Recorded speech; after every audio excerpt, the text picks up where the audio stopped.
What's going on, YouTubers? For ladies and gentlemen, it's the Natural Born Thriller, and welcome everyone to my review when it comes to the 3-disc set of Owen, Heart of Gold, when it comes to the life, death, and legacy of Canadian wrestler, a legend in the business of pro wrestling. I'm talking about the late great Owen Hart, who left us too soon due to some negligence of a stunt that should have never took place, and it could have been preventable at the time. You heard me about it before when it comes to it on the asylum and on being the asylum. You heard it from me so many times here on some other videos I did as well. And this is not what this is going to be about. It's going to be about something different, other than maybe a brief mention of it. So this DVD, it was still was making money in a way when it comes to WWE around 2015. Obviously, with the permission of the widow Martha Hart, and that was under the regime of Mr. McMahon that wanted to do this documentary about Owen Hart. And after this DVD itself, was well done and put together. And during that time when when this got released, I refused to buy it because I refused to put any money in a company that was responsible for the man's death. And the old regime was all about that. Those old regimes are no longer here, and we got under new management for WWE. And I feel like WWE and moving forward from Vince, Kevin, and well, you still got Bruce there, but he's an entity. But we're done out of the way. WWE is back on the right track, and back to business. And when it comes to doing what should be done, as if his man wasn't in the way all the time. So I don't know. When it comes to what's going to happen with Martha Hart moving forward, because she's still in business with AEW, doing partners with AEW when it comes to the Owen Hart Foundation. And I'm assuming because I want to briefly mention this again. When it comes to Owen Hart being mentioned during WWE's build up to Bash in Berlin, where on SmackDown they show a match between the British Bulldog Davey Boy Smith versus the King of Hearts, Owen Hart, in the match in the tournament finals to crown the first ever, at the time, WWF European Champion. and a great match at the time, and they showed it on SmackDown. What comes to it, because again those promoting going to Berlin, and it was shocking because I saw Owen Hart on there, and I just hope they got the approval and asked permission to the widow of of Owen Hart, Martha Hart. When it comes to giving showing the footage, because again this is the old regime, um, that would just do it on the fly, and you know they have no respect, and they had no um you know um you know best wishes to them in a way. And I believe that with this new regime, that's basically what they are, especially with Triple H. Because when you hear stories about Triple H, trying to make offenses with Bruno Sammartino, Ultimate Warrior, Goldberg, Bret Hart, um, among others. I'm trying to think of Randy Ritter. I'm pretty sure she was one of them. Um, so yeah, just name a few.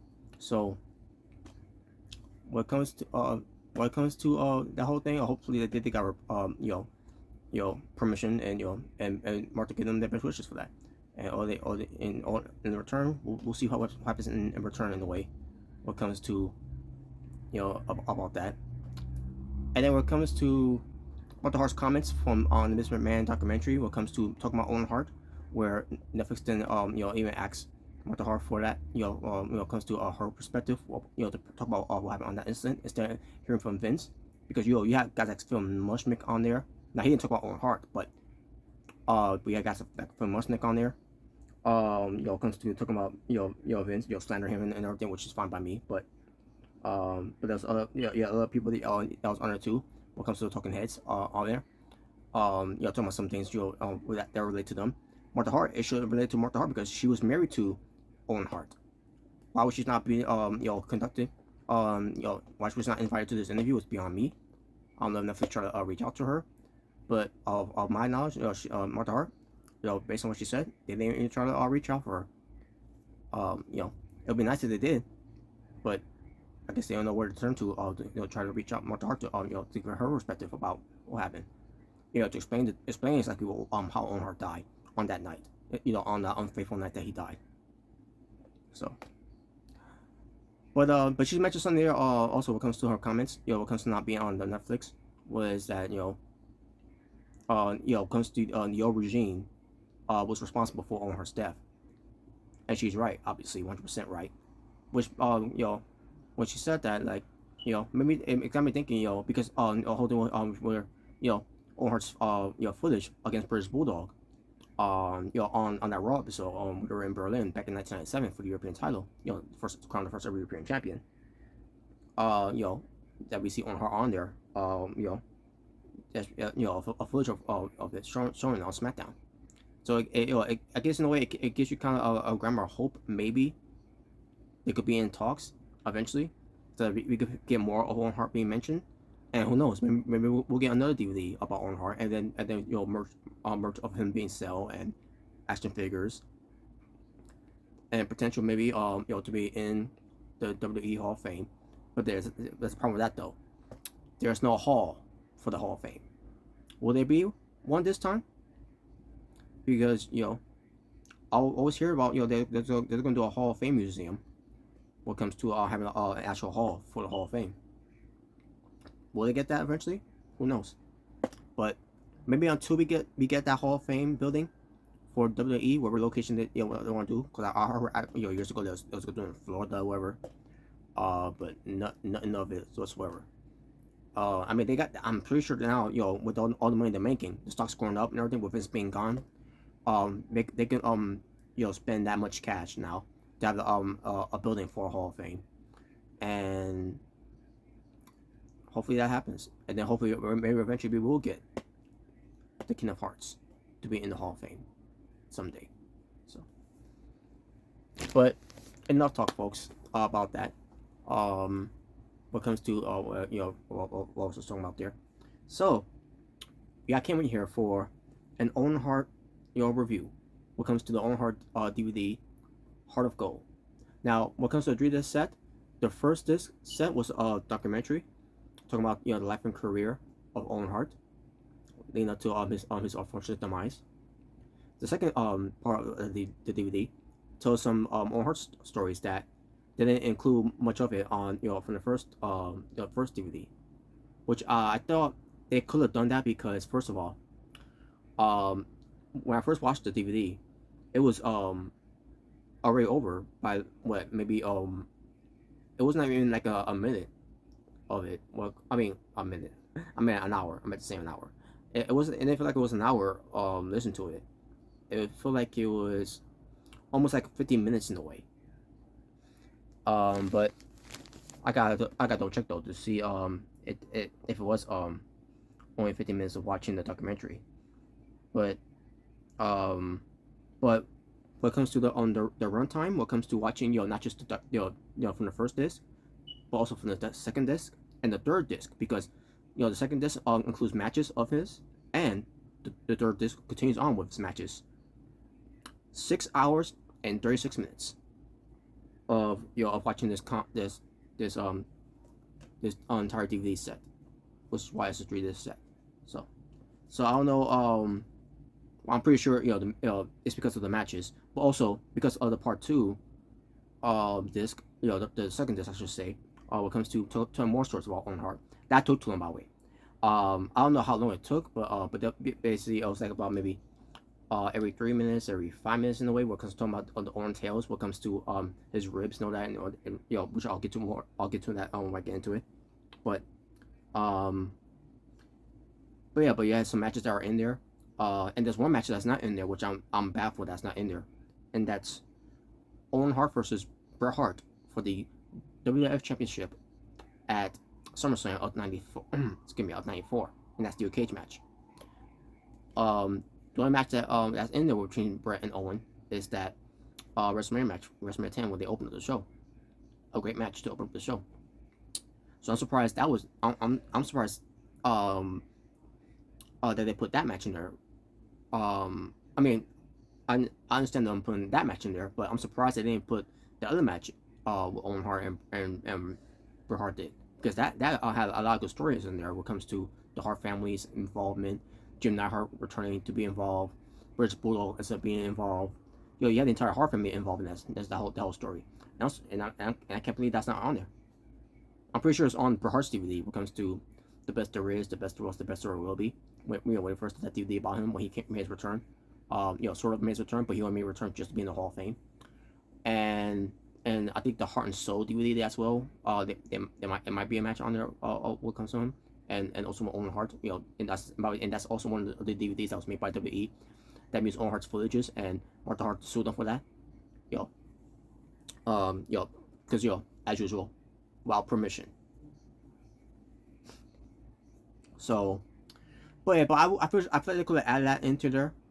And then when it comes to the rest of the stories they're talking about Owen Hart from disc 2, that they could have just easily put that into the DVD.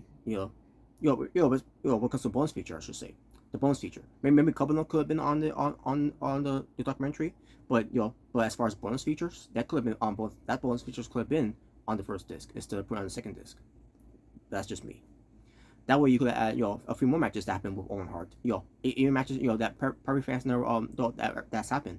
Even matches probably I've probably never seen, like matches that he had house shows, whatever.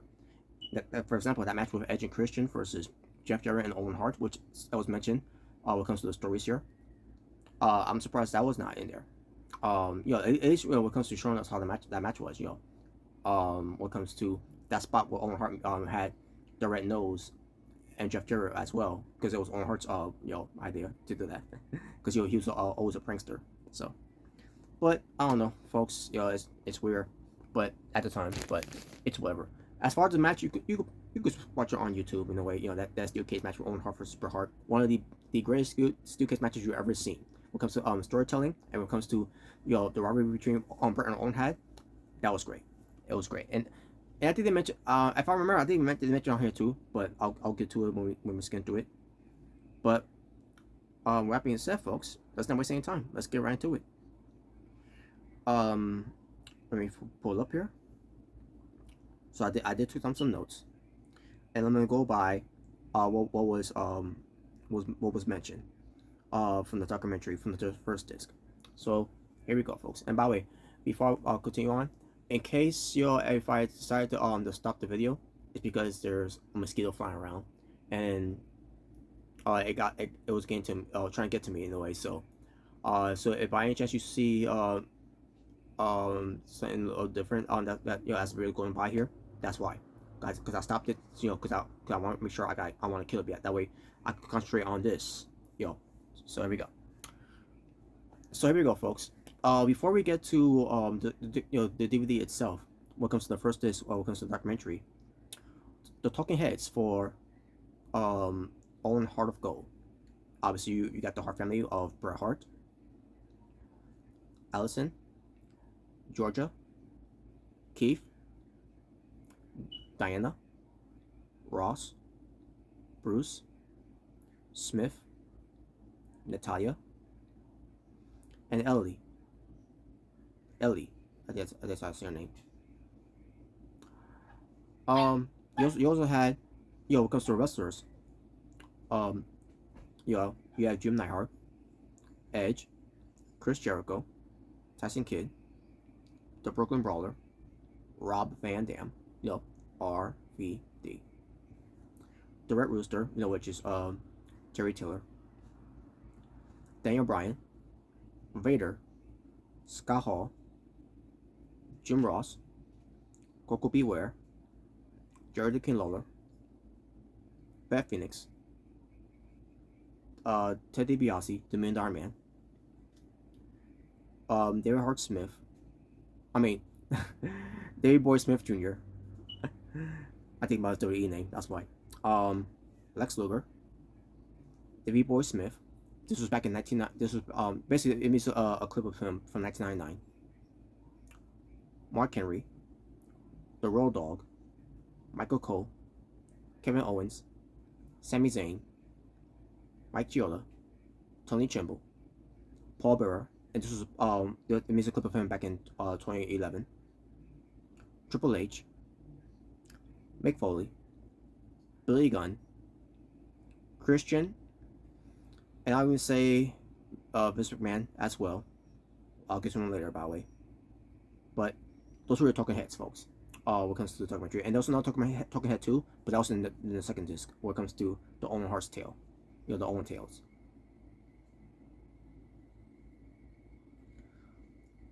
And the rest that were interviewed here, some of them are still here, but a couple of them unfortunately passed on. And if I'm not mistaken, I think Smith Hart was the one that who recently passed away years ago. Yes, he was back in 2017. May he rest in peace. Obviously, my apologies, folks. I had no idea that was going to happen there, but I took care of it. Hopefully, it doesn't happen again. So here we go. So back I was going to say here before. When it comes to others that are no longer with us as well. It's Vader. Obviously, this was I'm trying to remember what year he passed away, but I'm pretty sure it was 2018. Yeah, I was right, 2018. And I think that's pretty much it when it comes to the passings that that were on this DVD.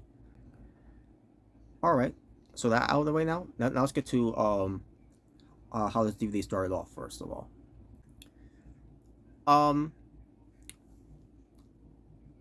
the DVD started off after the In Memory of Owen Hart from 1965 to 1999.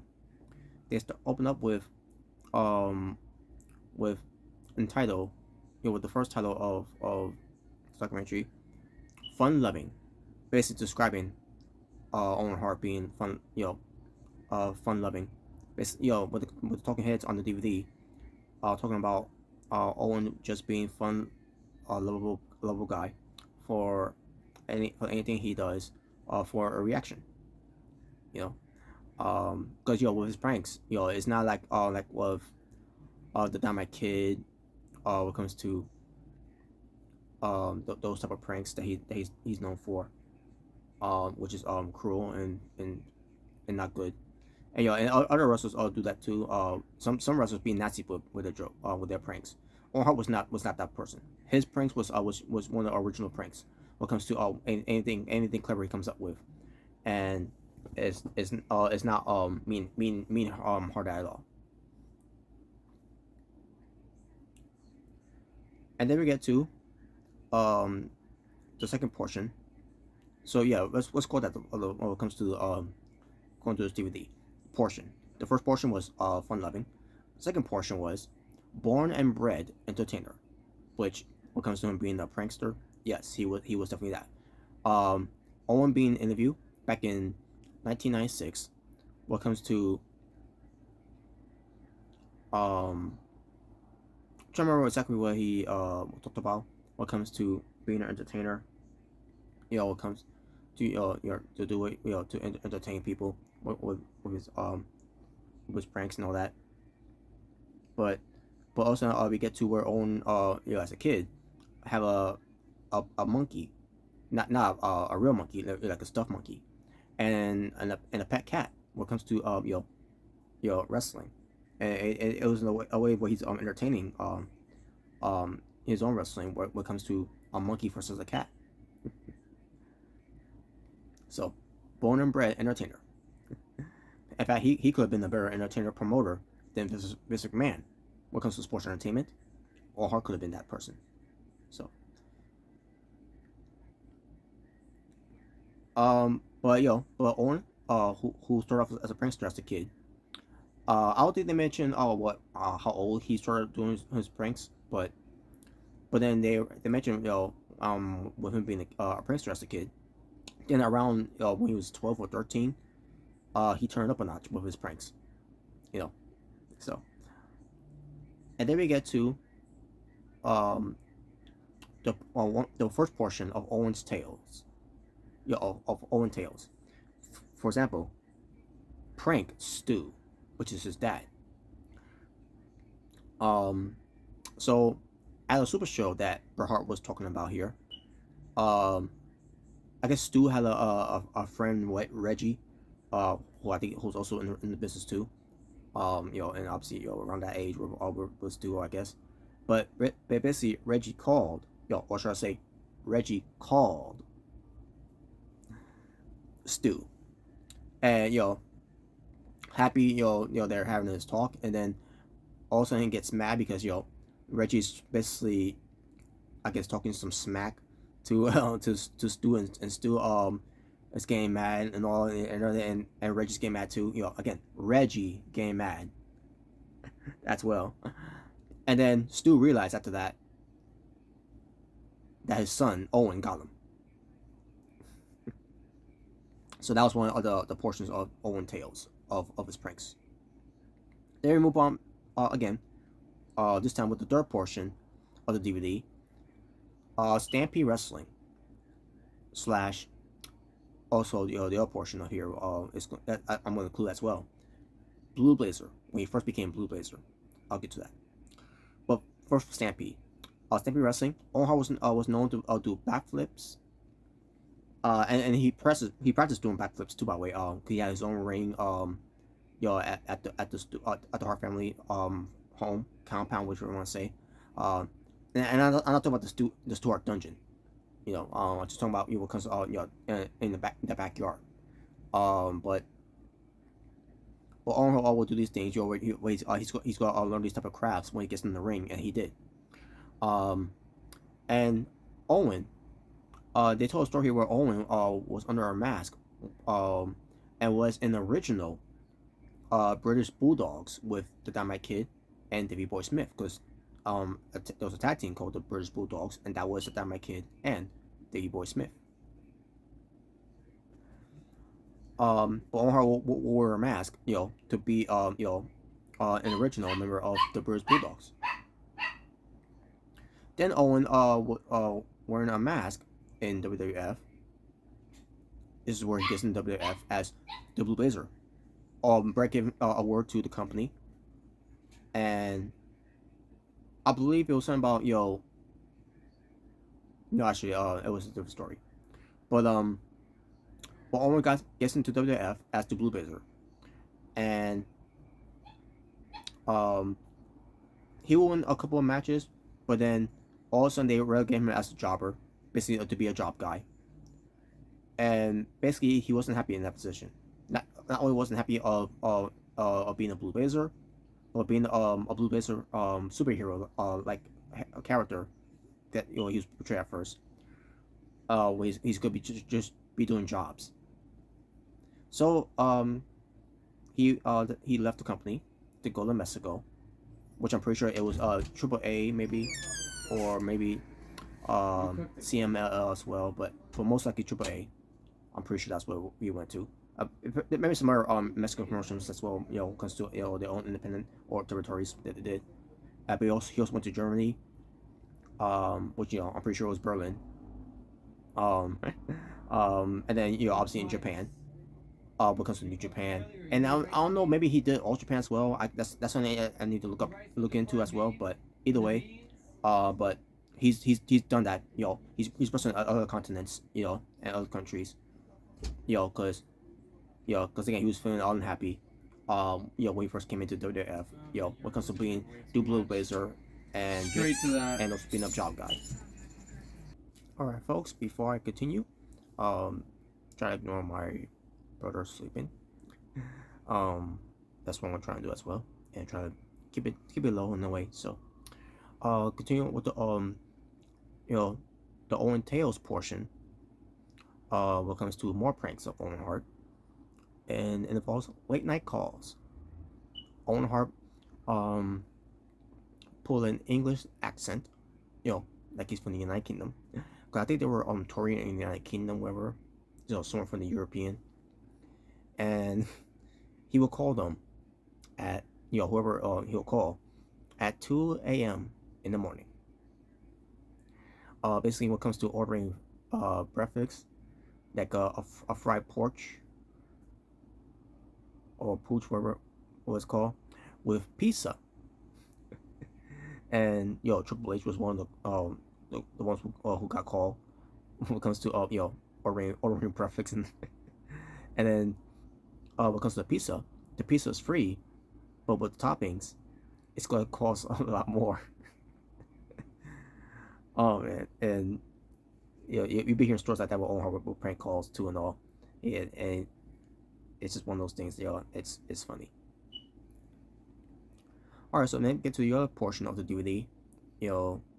Um, the fourth portion, which the other portion will also include when it comes to the fourth portion, the rocket, the rocket, and the other portion, King of Hearts. So, Owen Hart, in case you didn't know, wrestled at one point in WCW World Championship Wrestling. He was there for a brief time. He wasn't there for that long. Only to go back to WWF, and he teamed up with Jim the Anvil Neidhart, and they were called the New Foundation. Only for Jim Neidhart to be gone from the company, and then we know what to do with Owen, so was keeping with this tag team, but with Coco Beware, and they were called High Energy. And basically, the outfits they were wearing, when it comes to baggy pants with spandex, and there were some crazy jackets, and headbands in the way, but but Owen Hart felt unhappy with this role he was in, and I mean, what's worse, being in the Blue Blazer outfit jobbing, or being in a tag team where, you he's look like he's wearing different type of colors, that makes no sense in a way, um, but he was bracing it for a little bit, but then all of a sudden he got his break, before that, what comes to the break he's going to get the break, because he wants to leave wrestling after that, and he wanted to he was studying to be a firefighter he wanted to be a school teacher as well. And then they gave him this idea, going into Survivor Series. Well, originally it was going to be Bruce Hart versus Bret Hart, brother versus brother.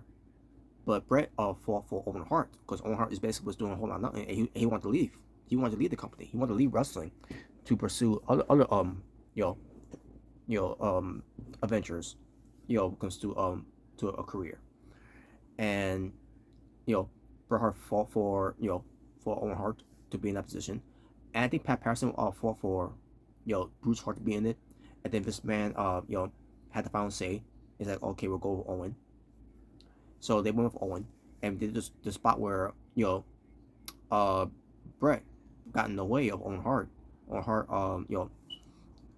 knocked down Bret Hart, only for Michaels to roll him up, and Owen was livid at his brother Bret for getting in the way, for standing in the way, where Owen got upset because he got eliminated. He was the only Hart family member of the Hart family versus Shawn Michaels and the Knights, where originally it was supposed to be Jordan King Lawler in that one, but Jordan King Lawler there was some lawsuit that happened when it comes to the allegation that he was involved with.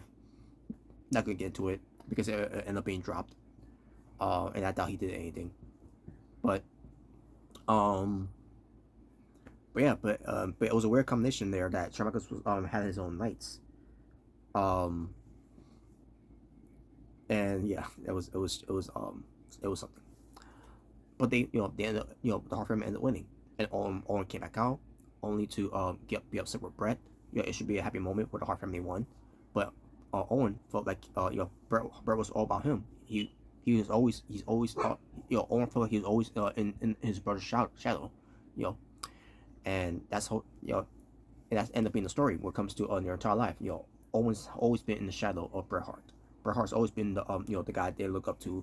Always been the guy that the company gets behind.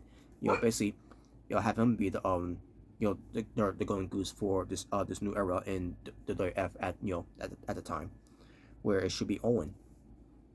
Owen should be getting this praise. Owen should be be featured. Owen Hart should be the one on top. He should be the golden goose.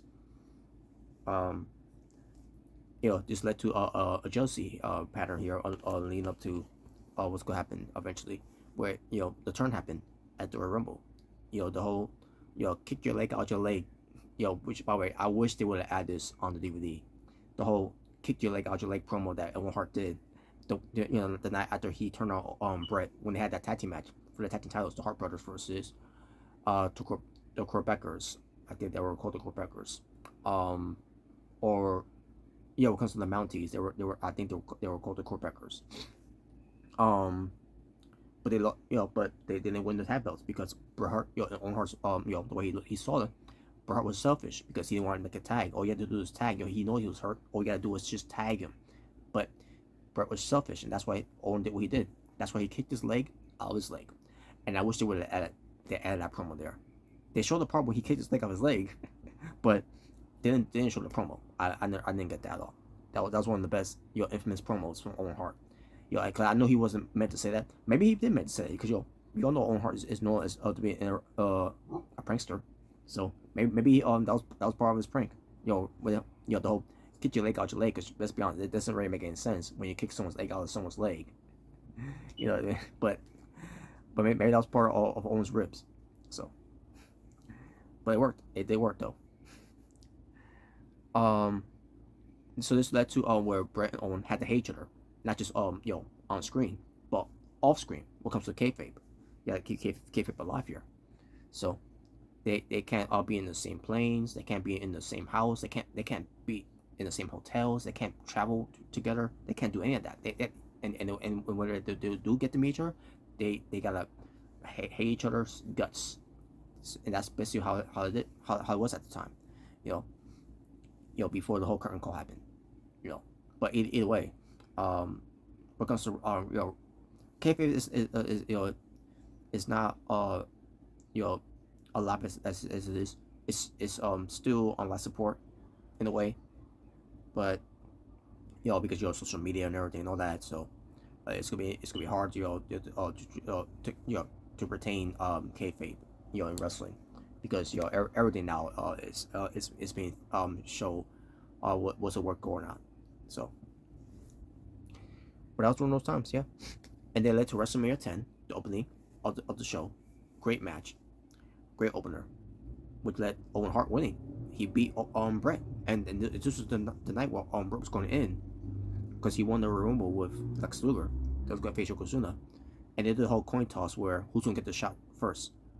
Was it going to be Lex Luger or was it going to be Brett? It makes me wonder, if because Lex Luger won the coin toss. If Lex Luger would have beaten Yokozuna, what was going to happen with Bret Hart then? Will he still going to get a shot at the title against Lex Luger later on that night? I don't know. I don't think they ever explained it too. Not that. Then again, I wasn't watching Raw during those times. Me growing up, because I barely watch anything because I wasn't allowed to. But or most likely my uncle will allow me to watch it. But the point is, I don't know if there was any story built up during that time where if Lex Luger wins the belt against Yokozuna, then that's it for Bret Hart's chances of winning the belt. I don't know. I don't think it was ever explained, unless I must have drawn a blank of it. So, but either way, Lex Luger lost the match because Mr. Perfect was referee, and basically Mr. Perfect screwed him. I don't know if it was intentional or it was unintentional, but either way, Lex Luger didn't win. Lex Luger ends up losing his opportunity. He lost. Yokozuna retains, and later on he goes up against Bret Hart in the main event to close up the show. Wasn't the best match. But they tried it, whatever. But the finish didn't work out at all. At all, So, anyways, folks, let me continue on by saying that Bret ends up winning the belt, but the finish was not good at all. How they did it. But Bret Hart ends up winning, and everyone was celebrating with Bret. From Macho Man, Lex Luger to Tonka. I believe the Steiner Brothers were out there. I'm assuming they were, and I can't remember who else ends up being out there as well. And then Owen Hart showed up. Owen Hart comes out, and he's disgusted because, Owen's saying basically, what about me? I beat you, earlier in the night, and yet it's still also about you. I'm still in your shadow. And the storyline between with Owen and Bret continue on throughout the spring into the summer, and then beyond, obviously, because because again this rivalry between Owen and Bret was meant to continue on for as long as it could. And then we get to Owen Hart becoming King of the Ring. Hey folks, sorry about that. And now the AC is on. It's getting a little warm here, so but I got the Owen Hart limited edition hoodie to keep me warm. But anyways, but Owen Hart goes in 1994 King of the Ring, the same King of the Ring tournament that Bret Hart won not once but twice. So Owen Hart's going to be following in his big brother's footsteps, but if not better. And he ends up winning against Razor Ramon with the assist of Jim the Anvil Neidhart. Neidhart returned only to turn on, basically turn heel, and so Owen became the King of the Ring in 1994, where he became the King of Hearts. And obviously, when it comes to winning the King of the Ring, that means he gets a shot against Bret the Hitman Hart. Now, not just by winning his match against him at WrestleMania, but also winning the King of the Ring. And during that time, King of the Ring, you win it, you get a shot at SummerSlam, excuse me. Like with Royal Rumble, you win the Royal Rumble, you go to WrestleMania in the main event for a World Championship. Same here with SummerSlam. When it comes to the King of the Rings of it. So, and they did the match at SummerSlam, inside of a steel cage. Great match. I can't say nothing better about it, but it's a great match and a great story of what they did, involving the family. It was just great, man. Just nothing but, pure gold of what they delivered on that night. And it should have been the main event, but it wasn't. But that's what. Now we go to the portion of the Owen Hart Tales. Another portion of the Owen Hart Tales, which is Press Slam. So there was a story here with Owen teaming up with Yokozuna versus Lex Luger and Davey Boy Smith, which they were calling him the British Bulldog. And Lex Luger and British Bulldog, they were known as the Allied Powers. And there was basically a power spot, basically when it comes to do a press slam, a press slam over your head. And Owen, he did one of his pranks here to Lex Luger, because Lex Luger, you already know how Lex Luger was how strong and muscular he looks and everything with being a bodybuilder and on the roids, but a lot of wrestlers were on the roids at the time. Even Davey Boy Smith, British Bulldog, was on one as well, but that's not here or there. But there was a press spot where Owen will be up there for maybe a little bit, and then he'll do something to Lex Luger when it comes to Lex Luger losing his grip, and then when it's time for Davey Boy Smith to do it to Owen, he keeps him up there for quite a while until Davey Boy presses Owen off of him, and then Lex Luger will get upset with that, and because they keep doing that spot, and basically driving Lex Luger nuts until Lex Luger finally realized what's going on, because not only Owen's laughing, but Davey Boy is laughing, because Davey Boy was in on the prank, because those two were grave thieves, two brothers-in-laws involved in this prank and everything. Makes me wonder how Yokozuna felt about all this going on. Oh man, but Lex Luger knew right there he got. Then we get to another portion of the DVD. Let's see, it's right now the fifth portion, which is Camp Cornette.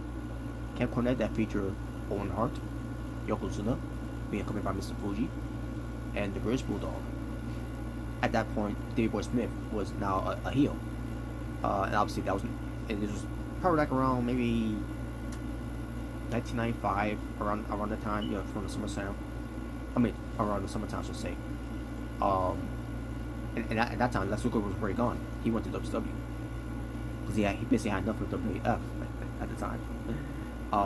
So Davey Boy Smith was left, on his own, and then he has to turn heel, and that's being part of Camp Cornette, being alongside with Owen, Yoko, Fuji, and Corny.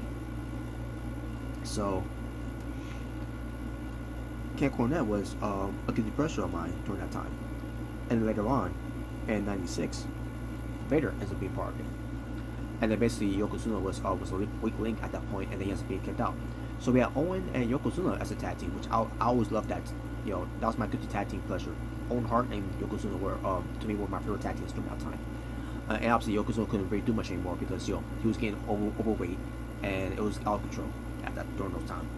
And at one point, Owen and Davey were a tag team, and I enjoyed that too. By the way, anything that Owen Hart is involved in, I just enjoy. It has a heel, a baby face, a tag team. Anything that Owen Hart does, it's gold. Which is why Hart of Gold. Anything he touches is gold. He was the best. Then we get to the Owen Tales portion of it, the Hog Pen, and this is where Vince McMahon was being interviewed in this one. The only time he was interviewed in that one, which is good. Fuck Vince McMahon. Basically, the Hogs were for Triple H at the time was Hunter Hearst Helmsley, and this was in '96, by the way, the year that Hunter Hearst Helmsley had to eat shit and love it because the curtain call, with Hall, Nash, at the time, Razor, Diesel, and then Shawn Michaels, who was the champion at the time. So Hunter Hearst Helmsley was going to win the King of the Ring out that year, but because of the current call, that was taken away, and it was given to Stone Cold Steve Austin. And when the infamous Austin 316 says, "I just whipped your ass," promo came up. Oh yeah, that is something I forgot to mention. But I'll say for another time. Cause I got something to say about that. For next time BTA. But so basically, Hunter Thompson was going to lose the match against Henry Ogawa in this hog pen match, where he's going to look like a fool, being covered in mud, filth, with these hogs and everything, which why it's a hog pen match. And so the hogs showed up. The people that brought the hogs, that were they're looking for someone, where they gotta put the hogs at. When it comes to using the hogs, for the pay-per-view. I don't remember what pay-per-view it was, to be honest with you, but then Owen sees this. He said, "Hey, right here, I'll tell you where you can put them in." So Owen Hart led the guys, that were in charge of the hogs, to put them in the office of Vince McMahon. And they show like a photo of Vince McMahon opening the door, and he sees a parade of hogs in his office. And Vince right there knew, right, who was responsible for that. He knew that it was Owen, because Owen is known to be a prankster, and that's basically what it was. Makes me wonder, Owen Hart being a prankster, always ripping people, how the hell that he never got Bruce Pritchard? Because I always hear a story from Jim Cornette that when it comes to Bruce Pritchard, when it comes to someone trying to rip him, and all I hear from Corny is that, from when it comes to Bruce saying, "Don't rip, don't want to be ripped." In the way, like, I think how I say it is that that Bruce Pritchard may have ribbed Radar, that he knew what rip was coming from on his way. So I'm shocked that Owen Hart never got to Bruce. So, but yeah, that was one of the stories, and I always hear about this story before. It's funny, when it comes to that, but when it involves this man, who cares? But I do enjoy all these stories of Owen because of pranking people. So, now we get to the sixth portion of the DVD, Gold Champion. And also add to this I was going to say, now I'm having a brain fart, folks.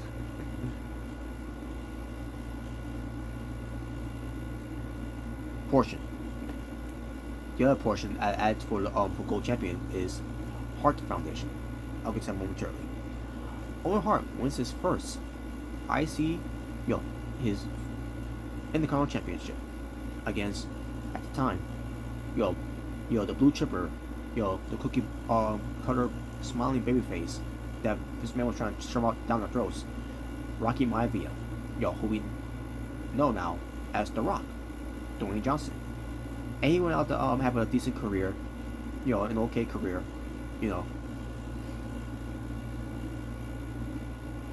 and he beat Rocky Maivia for the title, and he said he was going to win this match for Brett.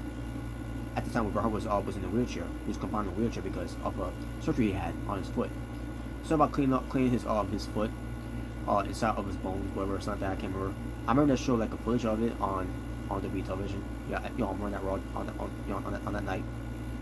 I don't know on that night when Owen won the title, but I remember something about the effects of that. Yeah, it was shown. But Bret ends up coming back in the ring eventually, because again it was like a minor surgery, so and he has to be back after that. But another thing, when it comes to Owen Hart being a gold champion, was the Slammies.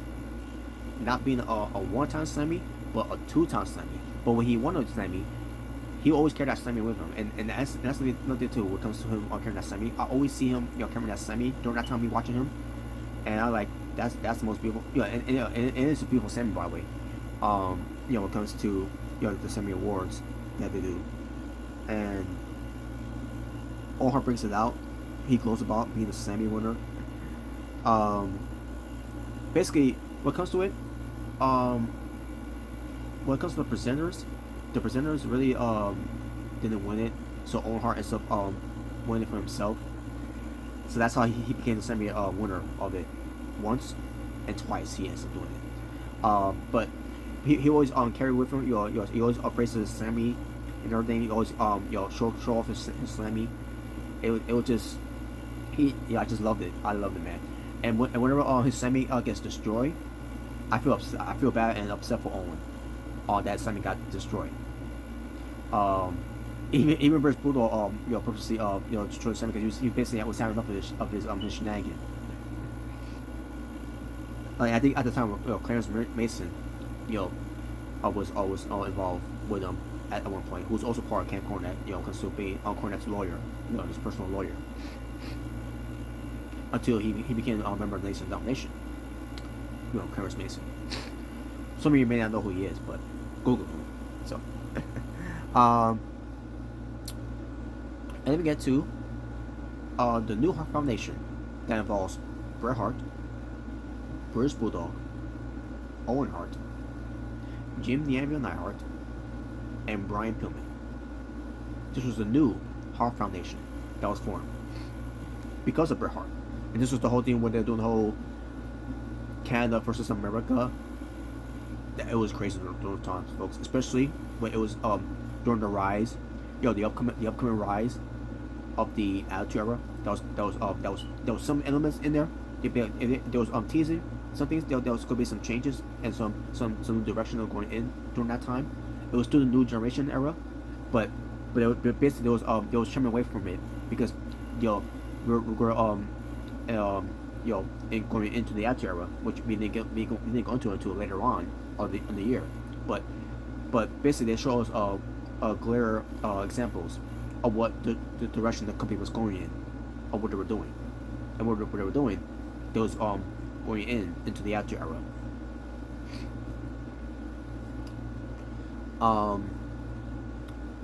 And then they did the whole thing where they were at In Your House called Canadian Stampede in Canada. I don't remember. It was like it was in maybe in Calgary, Alberta, Canada, maybe. I'm assuming that's where they're at. But either way, they did that show there when they it was the new Hart Foundation versus Stone Cold Steve Austin, Ken Shamrock, LOD, which is Hawk and Animal, and Goldust. Originally, I heard something about when it comes to the teams. There was supposed to be Stone Cold, Ken Shamrock, Psycho Sid. And I think it was going to be the Road Warriors, the Legion of Doom. Because I didn't think it was going to be I doubt Goldust was going to be involved in it, but they had no choice but to use Goldust because Psycho Sid was gone from the company. And I don't remember if they tried to had Arn Johnson involved with it, even though he's supposed to be involved with his story with Nation of Domination. Unless he was already part of Nation of Domination during that time, I can't remember. I don't think he was yet, but either way, I don't think he wasn't yet. I think he was supposed to be part of it too, but I don't know what happened. Maybe he got hurt because he was known to be injury prone and all. But either way, what we got is Stone Cold, Ken Shamrock, Goldust, and LOD. In this America versus Canada thing. Even though when it comes to New Hart Foundation, Jim the Anvil Neidhart was American and Brian Pillman was American, but because of the Hart family's connection, Brian Pillman was trained in the Hart Hart Dungeon, and Jim the Anvil Neidhart was trained on the Hart Dungeon, so they were considered as family. And on top of that, Jim Neidhart was married to the Hart families. And Brian Pillman was never married to the Hart families, but he's always friends with the Hart families. Always loyal to the Hart families. So that's why he is to be part of the Hart Foundation, which I didn't mind. I love the fact that you have Brian Pillman part of the Hart Foundation. I enjoyed it for what it was. And Owen Hart got the win for his team on Stone Cold. And it was ended up being a feud between those two leading up to SummerSlam, and it did. They didn't talk about the whole thing happened at SummerSlam, what happened with Stone Cold, which I'm pretty sure they wanted to leave that alone. So yeah, for that happened. Then we get to what happened with Brian Pillman. He unfortunately passed away. And then we talk about the Montreal Screwjob they briefly talk about Brian Pillman, but then we get to Montreal Screwjob, and they briefly talk about that too. The less we say about that, the better. And then on here, Bret Hart says Owen Hart wanted to stay, even though years ago, when he was being interviewed, he said that he didn't want to stay. He wanted to leave because what happened out Montreal. That's why Bulldog left, but he had to pay, a lot of money to get out of there of his contract. Jim Neidhart, he stayed for a bit and then he has to leave it. Cause I think he was running out of his contract because I think it was like one of those deals that he made when it comes to limited dates, whatever, something like that. But then he ends up being gone. And Bret Hart was leaving to go to WWE anyways because that's why they did what they did with Bret Hart, because he refused to pull with Shawn Michaels. And let's just say that about that the better. But Owen's case, he would leave, but Vince McMahon would not allow him on his contract. He had a contract that he had to stick by, and he would have froze up that contract if he didn't work. So Owen had no choice but to, basically Owen had no choice but to stay. I wish Bret Hart would have said that. Bret Hart could have said Owen had no choice but to stay because he didn't want to go any lawsuits because of breach of his contract. He wanted to save up money so he got get out of the business so that he could start his a new life with his family. By being either a firefighter or a school teacher, and leave the rest behind. But I'm pretty sure if he would have had that choice, to leave wrestling, he would still make some appearances from here and there, like rare occasions and all that, to make cameos in the way, because at the end of the day, not just in WF, but maybe in other promotions as well, as it goes by. But we will never know. But we'll get to that later on. Well, when we were that. But the fact that Bret Hart said that, I'm like, come on, Bret. What? And I'm pretty sure they told him to say that on the DVD. Kind of like how I felt when Briscoe was told to say that Bret Hart was going to take the belt with him to WCW. But no, that made Bret look like an idiot saying that because we know what you said, Bret. Owen did not want him to stay. He wanted to leave, but he had no choice but to stay because he had a contract that he cannot, breach and all that. And if he did try to get out of his contract, whatever, in a way, Vince McMahon was going to find ways to fuck up Owen Hart. Because that's the type of person this man is. So Owen stayed, and they wanted to make him a star, but they failed. They really failed miserably of doing that. Wait, that's why he became the Black Heart. He could have done some of that whole thing with him being the Black Heart, but they didn't do it. Why? Because they had other directions for someone else.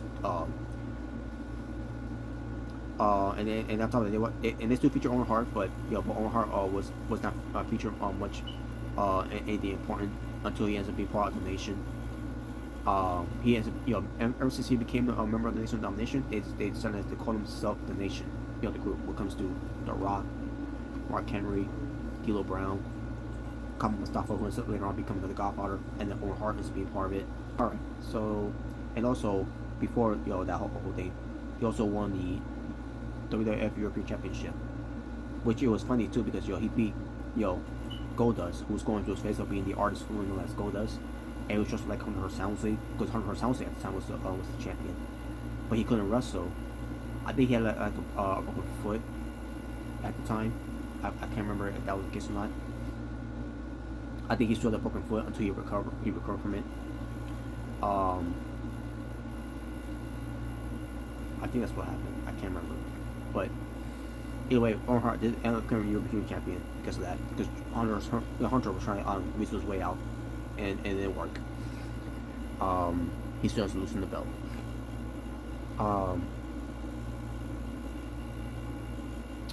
So there you go. That was that portion of it. What comes to it, and again, ends up being part of the Nation, and I thought he did good in that role too. But being in the Nation, especially he had the new theme. With his catchphrase, "Well, enough is enough, and it's time for a change." And then it goes right into his theme of the Nation's theme. And he says some other things still on there as well. When it comes to his voiceover. So let me get to another Owens Tales portion. When it comes to writing with fans. Owen will make friends with fans. That's the type of person he is. He's very trustworthy when it comes to meeting his fans, and to a point where Owen Hart would sometimes sleep at the fans' house, instead of sleeping in hotels, which he does too. But I guess one of those things where when he feel like he's comfortable with these fans, that he calls his friends. Cause he treats them like friends too. He doesn't treat them like fans. He treats them like friends too. And sometimes you sleep, if he's asking for okay to sleep, at the house and all that. And like, I don't know if because I believe someone on here talk about why would Owen Hart do that when these fans could be watching him sleeping in a way, like what the hell. But obviously, there was no story all about that at all. Because if it was, we would have heard Owen, of any interviews that he's done, during those times. All right, so let me get to the 7th portion of the DVD, and that is Return of the Blue Blazer. Before that, though, Owen and Jeff Jarrett were tag team champions. I enjoyed that too. Even during that time with Jeff Jarrett, I was a fan of Jeff Jarrett, of his work. As far as is he one of my favorite wrestlers. When it comes to what he does in the ring, sure, he does pretty good in the ring. But is he my all-time favorite? Hell no. Owen Hart's my all-time favorite. But Jeff Jarrett, he was terrible, but you also have Deborah there, and then obviously there was a story here where Owen, Jeff, and Deborah were gonna be in a love triangle. Owen shot down that idea. Smart man. And they came up with the Blue Blazer thing for him. But not before with the whole thing what happened with Danny P. Severn when he did the Owen driver, the power driver, the same power driver that he did to Stone Cold from '97 at SummerSlam.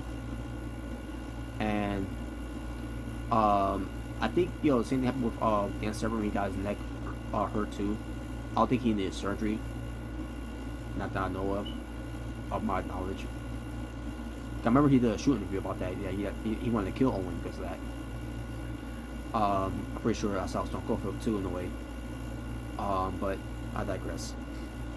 But Owen Hart has become the Blue Blazer, and obviously they do the whole thing where Owen Hart who's portraying himself as a superhero. As because the Blue Blazer persona here. And then they show him his promos, and they show I think they even show him being lowered down from the Raptors from that one show they did with Jim Cornette and Michael Cole being the commentators. I'm assuming that's what they did. I can't remember if they did or not. But all I know is that I saw the Blue Blazer gimmick and everything. And basically the reason why they did this Blue Blazer gimmick for him is because Owen Hart was projecting some a lot of ideas that they wanted him to do that he didn't want to do because obviously he didn't like the direction that the company was going in. When it comes to the Attitude Era, when it comes to doing these things, he always felt uncomfortable. I noticed it too. I always noticed it. When it comes to Owen Hart's body language during that time, I always noticed that he didn't like being in those type of angles and those segments, and he looked like he felt so uncomfortable in those things, in the things they wanted him to be involved in, and that's why they came up with this whole Blue Blazer gimmick thing. When it comes to facing guys like the Godfather, when it comes to selling white women, because he's a pimp, and when it comes to going against Val Venus, who's a porn star, and going up against Steve Blackman, who's a lethal weapon fighter type of way, and also comes to Ken Shamrock too. Basically, the Blue Blazer is supposed to be kid friendly. When it comes to that, but also kids will also fool him because they know that's Owen Hart. So I can understand why they did that whole thing with Owen Hart being Blue Blazer. That mind at the time, I'll be honest with you guys. At the time when they did that, I didn't mind that because Owen Hart was getting that over too. Owen Hart, just anything you give Owen Hart, he just gets it over, man. Like he's got that charisma, he's got that personality, he's just got that talent that he can get anything over. Yo, anything they give, anything that shit they give him, he turns it into gold. Just anything he does, it just turns to gold. It just, you know.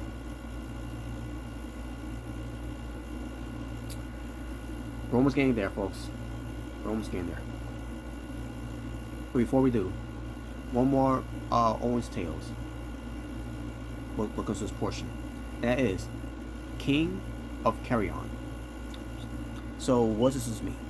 So before we get to that, we talk about Owen Hart. Owen Hart was shown here on an interview from 1997, talking about, you know, being a wrestler is not as easy as it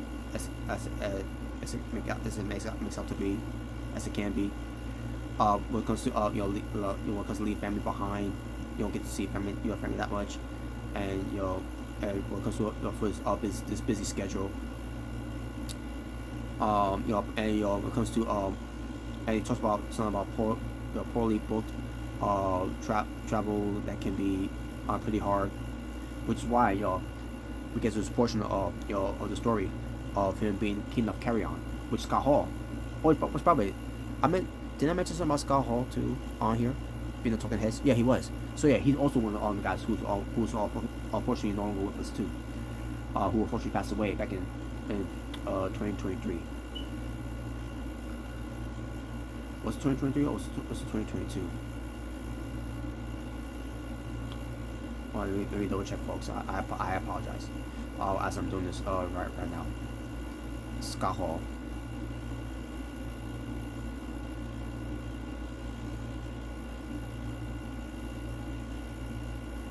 Okay, it was 2022.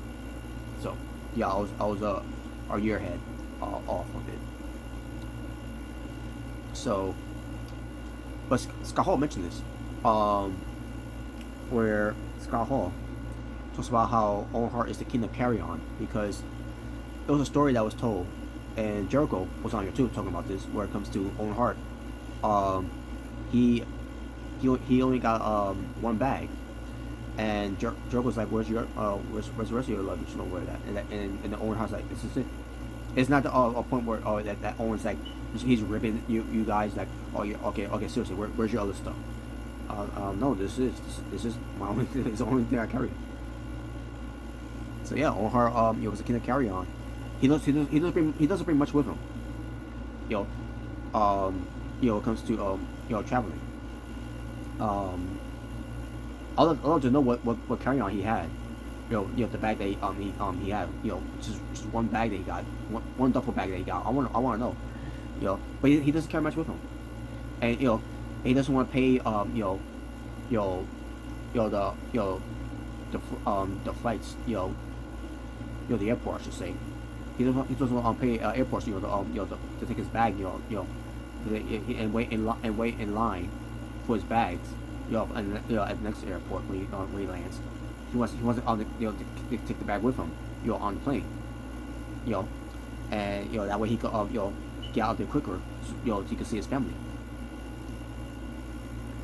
So, yeah, I remember seeing Owen Hart wearing a fan pack too, so I'm pretty sure he carries some things in his fan pack too as well.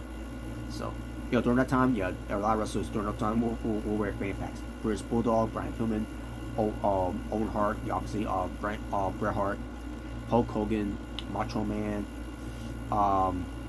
Lex Luger, just to name a few. Hawk, I'm pretty sure Animal too as well. A lot of wrestlers will wear fan packs. But yeah, that was basically it for that one, over that portion.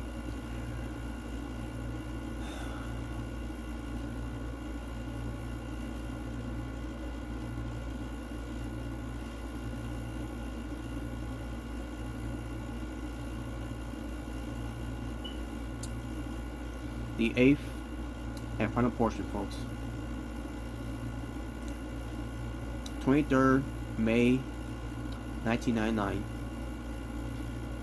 Also spiced in with another portion here, Legacy. You already know. May 23rd, 1999. WWF Over the Edge. They show footage of Jim Ross and Jerry Lawler sitting there on commentary to let us viewers know that I was watching the pay-per-view at the time. I was one of them watching at the time. To give us the unfortunate news that Owen Hart has died.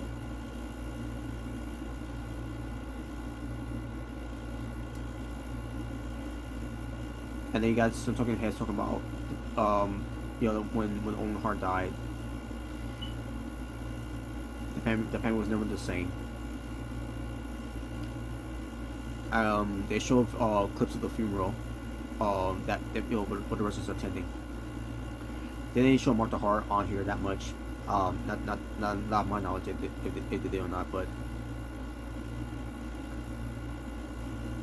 then again, I don't blame them because because again, your regime wanted to do the DVD and they want to do it while I'm asking Martha Hart.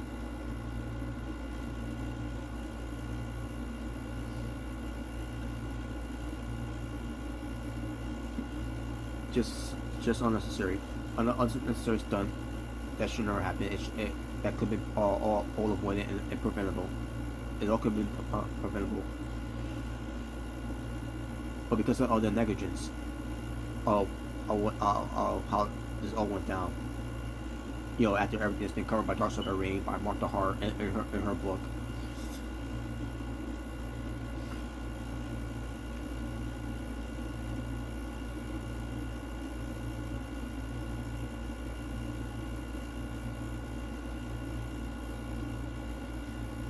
Now they didn't talk about this, but I didn't expect them to. But again, the fact that they got him out of there, and then they continued the show. You couldn't ask any more disrespectful to the dead at this point, because from that height of the fall, there was no surviving that at all. Owen Hart, was immediately dead. Even Jerry Lawler knew that he was gone, because he was there, checking on Owen when as soon as that happened. And we could have lost Jimmy Corderas too, if Owen Hart.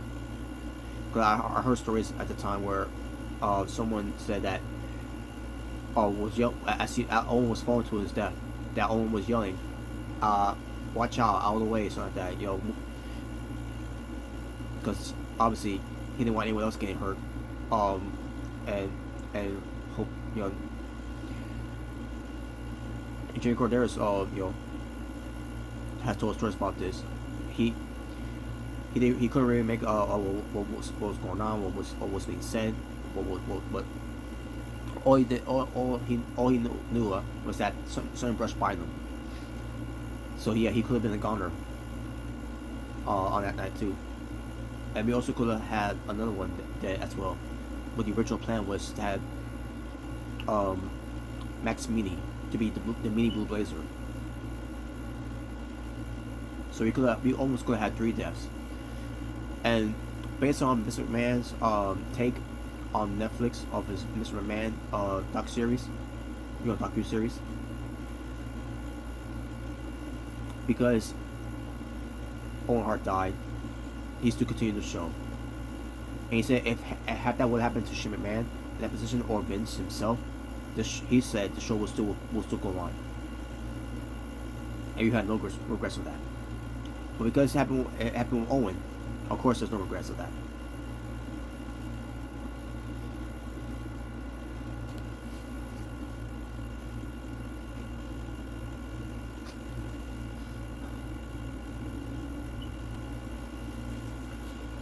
So after all that happened, they did Raw's Owen, in tribute to Owen Hart.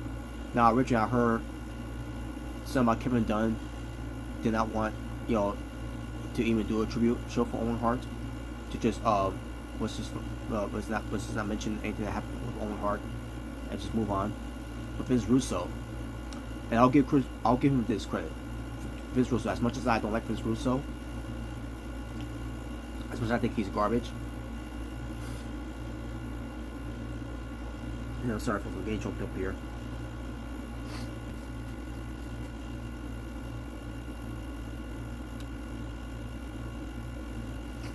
As much as I can't stand Vince Russo, you know, he's a piece of shit and everything.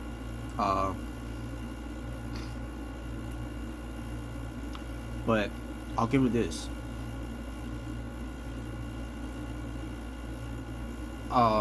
Vince Russo said if we don't do this show, that he was going to quit. I don't know.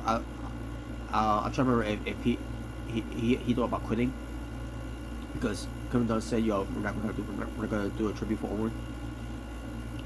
And I'm like, first of all, Kevin Dunn, he can go to hell. First of all, not only because Jim Ross, you know, when it comes to, you know, not giving him an update at first when it comes to Owen Hart's condition, because Jim Ross didn't know, and he says, "Well, Owen's dead," and then you're on and 10, and you know, and he's counting him down.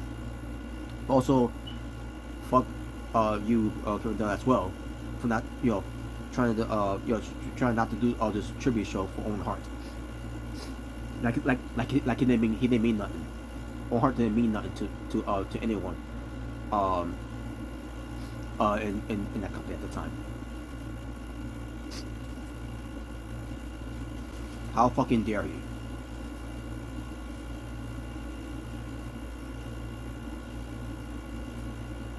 So credit to Vince Russo, who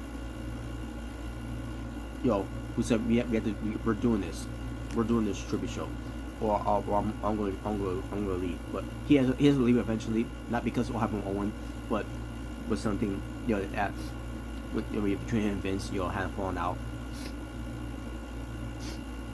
So they did the tribute video.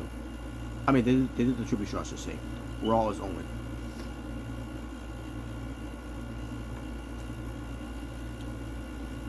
And we had here, I think Edge and Christian were on here talking about this. You know, that they were on the final opponents for Owen Hart, because it was a house show that Owen and Jeff Jarrett had against Edge and Christian before going into Over the Edge, and that was basically Owen Hart's last match ever in pro wrestling. And it involved Owen Hart, you know, doing pranks. You know, the whole, you know, the clown nose.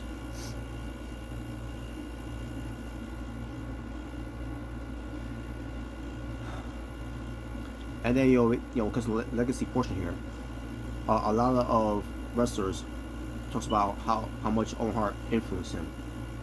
Because yeah, there are some influences that Owen Hart has, you know, left behind of his legacy in pro wrestling. And I'm pretty sure when it comes to being a human being as well.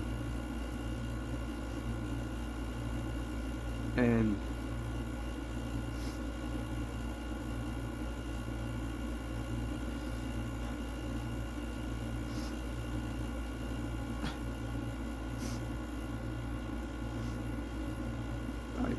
I miss him.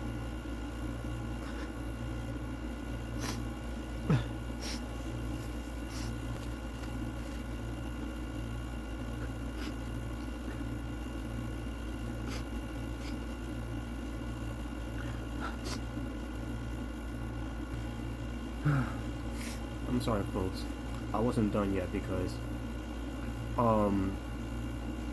even though this was in 2015, what comes to Owen Hart's legacy, because, you know, wrestlers talk about, you know, how much Owen Hart influenced him a lot in the business. But I also want to add in some things as well when it comes to Owen Hart's legacy, because I wish, you know, if WWE at the time was planning on doing this DVD, you know, maybe Martha Hart would agree to do this DVD, you know, as long as if it benefits, you know, a legacy that Martha Hart wants Owen Hart to be remembered as from that time. Because when Martha Hart, you know, won the settlement of that lawsuit, you know, for the wrongful death of Owen Hart, you know, she asked for this, for this amount of settlement of the money, and she used that money to found, basically founded the Owen Hart Foundation, and that's a way to remember, and of the memory and legacy of Owen Hart. When it comes to that organization, of what, and it's doing a tremendous job, by the way. It really is. Doing, with so many actors, celebrities, other public figures, putting, basically, contributing to the Owen Hart Foundation, alongside with, with Oj and Adina, the kids of Owen. And then, and obviously with him being in, he may not be in the WWE Hall of Fame, but at the end of the day, even if he would, even if he's not, he's a Hall of Famer in all of our hearts. But he is in the Pro Wrestling Hall of Fame though, and Mother Hart holds on to that plaque of Owen Hart being in that Pro Wrestling Hall of Fame, to dearest. And then when it came to AEW, with AEW, in partnership with Martha Hart and the Hart Foundation, and Owen Hart Foundation, I should say. When it comes to doing the Owen Hart Legacy Tournament Cup, in honor of Owen Hart, and on top of that, and being in this video game, and selling merchandises of Owen Hart and all that, which is one of them I got, by the way. And again, limited edition. You can't get this anywhere else unless you purchase for someone on eBay if they want to sell it to you. I should have got the other color of it, but I can't get it unless there's someone on eBay that I could purchase from to get it.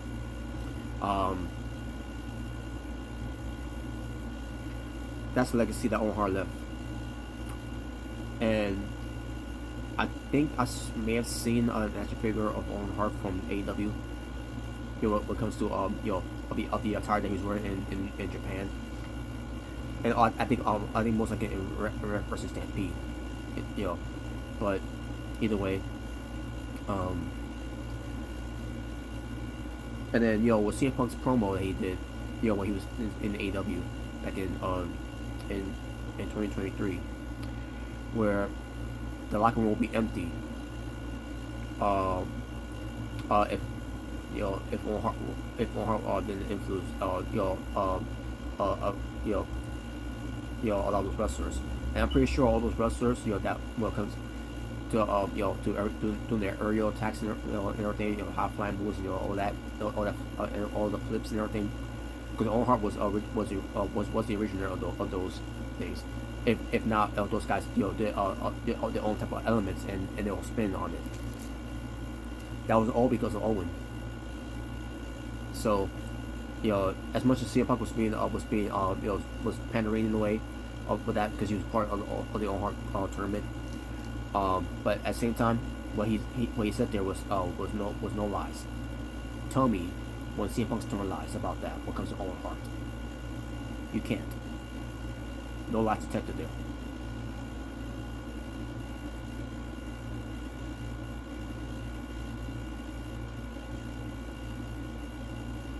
You can say the same with Eddie Guerrero, and that Dynamite Kid, if anyone wants to look up to him, because what he did in the business. You can't say that about Chris Benoit anymore, unless you're David Benoit. But because Chris Benoit, you can't say that about Chris Benoit because he tainted that legacy of what he did in 2007.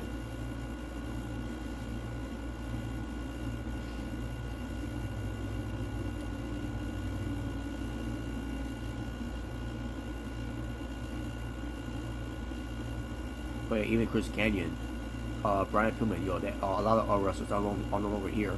They influence a lot of these wrestlers that would not be in that locker room if it weren't for those guys being there. You could have your Hulk Hogan's, your Stone Colds, your Rocks, your Mankind's, I don't know what Triple H's, you have your Undertakers, you have your Shawn Michaels, You know, and your Bret Harts, your Razor Ramones, you know.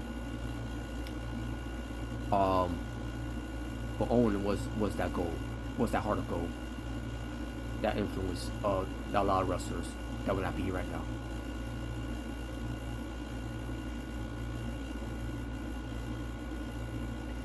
And that was it for the DVD, folks. You know. Oh, what comes the first disc?